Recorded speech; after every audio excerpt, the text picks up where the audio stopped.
Ford Transit 4x4, 88 000 km. Druhé z flotily aut, technické vozidlo, obytné vozidlo a už asi tušíte, s kým dáme rozhovor.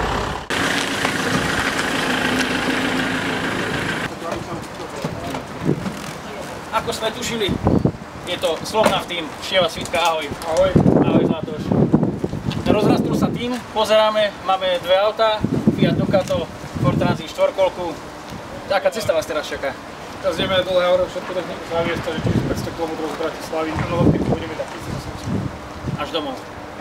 Až domov. Koľko aut vás ide? Koľko šoférov? 6, ideme do 6 ľudia na 3 autách, 2 tam nehávame a potom na jednej dodávočke ideme zase naspäť. Všetci 6 spodu na skúšku.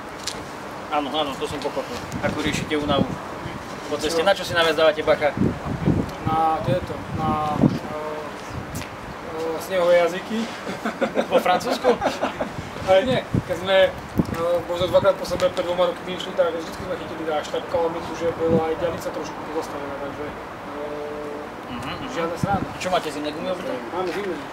A na Dakare 2016 tak tam bude asi horúco. Nie, ale tak musíš ako presne cez Rakúsko, naspäť, keď sa budeš vrácať v januári, či vo februári, tak bude sneh, tak...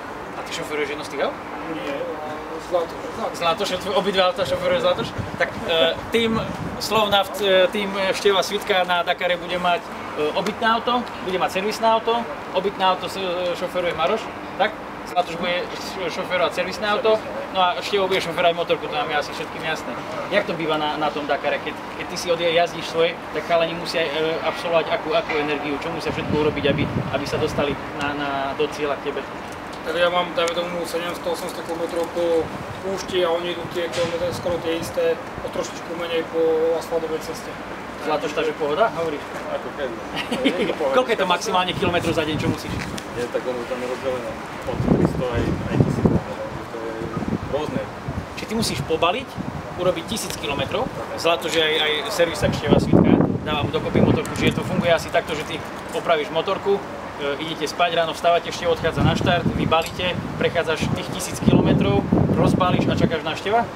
My sa stále balíme, my sa stále rozbalujeme a stále čakáme. 2 týždne si v kuse v pohybe. Koľko robíš? Stále nič nerobíme. Áno, koľko kilometrov za 2 týždne urobíš ty ako servis? Neviem, 6-7 tisíc km. 7000. Števo, ty máš pred sebou koľko kilometrov? No, tento rok sme mali 9000. Vyzerá to, že natočíte rovnaký kilometr ako Števo a ešte k tomu všetkému máte plus robotu navyše, lebo o ňo je postarané ako o pána. Tak to je správne kapuš. Tak však, za čo ich platí. Príš ako pánko, neštíky, nožičky, všetko americké, ja sa chápem. Áno, výborne, vynikajúce. Ak to o jedlo sa vám už potom stará organizátor, tam už na mieste, že to už Zlatoš nemusíte riešiť.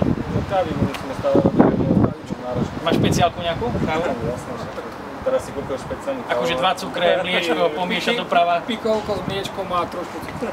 A to máš aj za volantom, keď si unavený, predpokladám, dávaš? Takú špeciálku. Dobre, výborne. Jak sú nejaké špeciálne podmienky užívania toho auta počas Dakaru? To si spomínal naposledy, keď sme sa spolu zhovárali, že vy máte tiež nejaký rollbook v aute, ako má Števo v motorke? No, Števo má papierový rollbook, máme cez GPS-ko, normálne takisto šipky ukazujú, kam máme ísť, koľko kilometrov, kde máme odbočiť.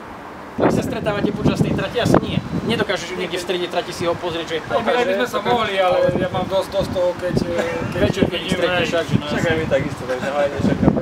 A posledná otázka, nechcem sa vás tu samozrejme pýtať, vás konkrétne, lebo čas ste ženatí, ale kamaráti, čo vravili, že pekné baby sú tam. To je jasné, že ja hlavne po 2 týždňoch každé pekné.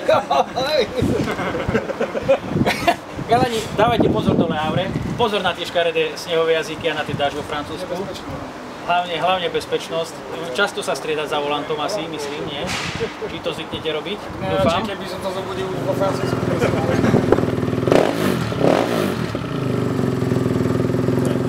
2016, niekedy polka januára, na ktorom stupienku to vidíš? Ja to vidím na tretie. To som videl aj tento rok. Každý chce vyhrať, uvidíme, čo dúfam, že sa nám bude dariť. Hlavne nepadať. Veľa jazdcov je tam tento rok, veľa nových, ktorí môže hocikto s nich vyhrať. Takže to bude nielen tento rok, ale aj o ten budúci rok. Každý rok to bude len ťažšie. Tak keby sa mi darilo tak ako tento rok, čo sme boli, s tým šťastím a trošku verím, že mi pomohli aj tie skúsenosti z Maroka a že budem ešte, mám na to mesiac, aby som jazdil na tej Dakarovej starej motorke, takže to by mi mohlo dopomôcť a Možno, že sa budeme vidieť na Čo ste o Števovi nevedeli? Povedz, aké máš číslo. 5 Štartovné. 5. Číslo 5 žije, tak ja myslím, že to dáš, to bude super. No Vo filme to dopadlo dobre, ja myslím, že aj na Dakar to dáš. Číslo 5 žije. No.